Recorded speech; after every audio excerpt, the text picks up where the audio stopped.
Hi friends, இப்போ நீங்கள் பார்க்குறது கோட்டார் கோலப்பன் என்னோடய யூடியூப் சேனல். என்னுடைய வீட்டில் போட்டுக்கிற மாடி தோட்டம்.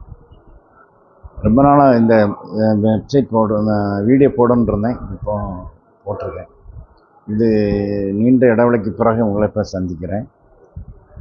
என்னுடைய மாடி தோட்டத்தில் எலுமிச்சை பழம் ஒரு தொட்டியில் வச்சுருக்கேன். நான் பார்க்குறீங்களா அந்த எலுமிச்சை பழம்? இந்த வெயில் நேரத்துக்கு நல்ல யூஸ்ஃபுல்லாக இருக்கும். ஆனால் இந்த தொட்டியில் வச்சு எனக்கு இந்த ஒரு சின்ன குட்டி மரம் மாதிரி வளர்ந்து நிறைய காய் தந்திருக்கு.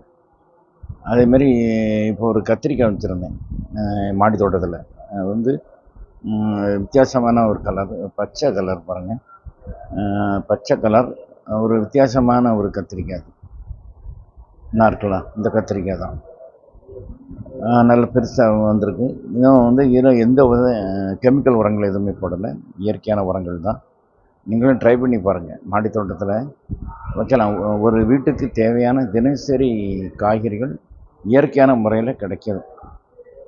அதற்கு தக்காளி, கத்திரிக்காய், வெண்டைக்காய், பச்சை மிளகு எல்லாம் போட்டு